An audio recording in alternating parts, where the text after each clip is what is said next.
araw po sa ating lahat. Ako po si Emmanuel O. Alejandre. Ito po ang aking daily devotion para sa ngayong August 17. No?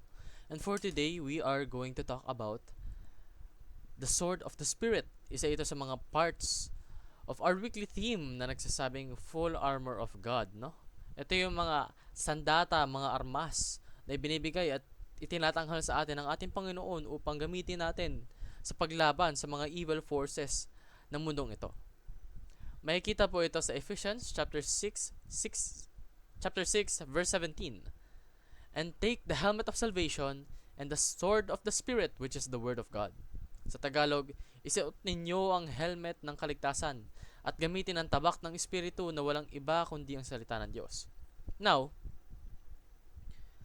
ano nga ba tong sword of the Spirit? No? Ano nga ba tong sandatang ginamit natin when it comes to being offensive against the satanic forces, no? Kasi on our previous devotions, we have discussed that as Christians, we need to be both offensive and defensive.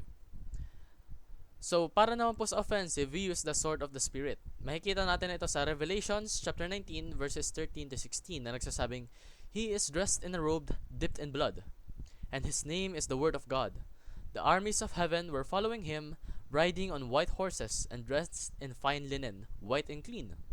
Coming out of His mouth is a sharp sword with which to strike down the nations.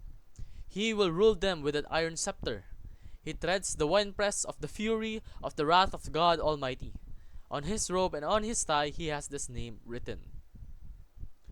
So sinasabi po rito na merong sharp sword na ginamit upang kalabanin yung mga evil forces, no? So, sino nga bang gumagamit ng sword na ito? Ito si Jesus Christ. And ginagamit niya ito sa pamamagitan ng Word of God. Kumbaga, there are variations for the Word of God, no? There is the living Word of God, which is Jesus Christ, and there's also the written Word of God, which is the Bible. And si Jesus po, ginagamit niya yun in the form of offense, yung Word of God. He strikes the internal to change the external. Ginagamit niya yung sword na yun upang baguhin yung kalooban ng tao, kalooban ng mga nilalang. And in return, yung mga taong nabago niya is magbabago or magko-contribute towards the change of the external world.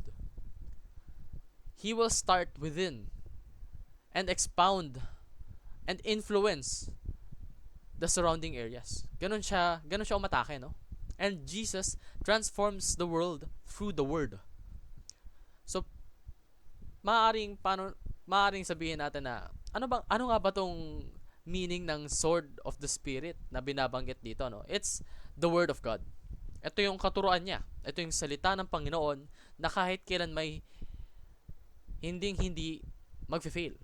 Kumbaga, the word of God is always true, and it will always forever be true. And that is the foundation kung bakit natin masasabing matatransform yung world, yung mundo natin dahil sa word of God. At mababago yung internal natin, pati na rin yung external natin dahil sa kanyang mga salita, no? Pangatlo po sa teaching natin, Jesus uses the sword of the Spirit to defeat the evil spirit.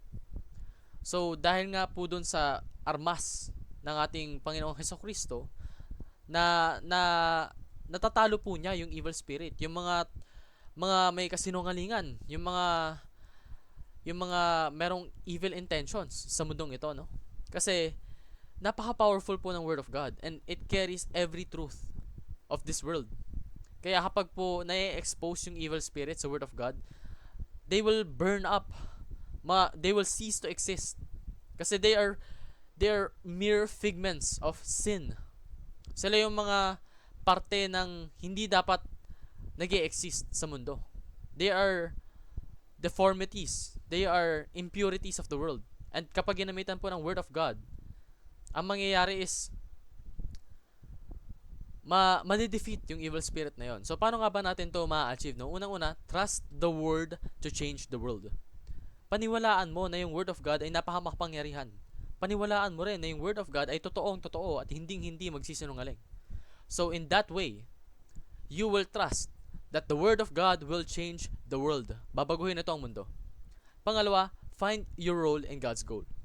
Lahat po tayo merong purpose. And yung purpose na yun ay binigay sa atin ng Panginoon. Mahahanap po natin ito sa pamamagitan ng pag-iisip kung ano ba talaga yung binahagi sa atin ng Panginoon. Kung ano yung binigay niya sa ating talent. And how can we use that talent to glorify His name, to expand His territory, no? And that is how we will know the role God has intended for us. And lastly, let's use the Spirit's sword to strike Satan's sword. Gamitin po natin yung sword na nagpapabago sa atin internally to change the world externally. Kumbaga, umepekto na sa'yo yung sword of the Spirit. So, gamitin mo yung effect na yon, yung impact na yon sa'yo upang maka-impact pa ng ibang tao. Or, better yet, i-impact mo lalo yung sarili mo para kung may matitiramang influence ni Satan sa'yo is completely gone na yon.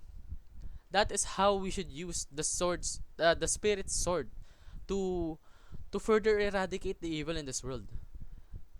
To finish what Jesus Christ has started. No? So, yun lamang po ang aking daily devotion para sa ngayong August 17. Maraming salamat po sa pakikinig. Pagpalain po tayong lahat and let us all give glory to God.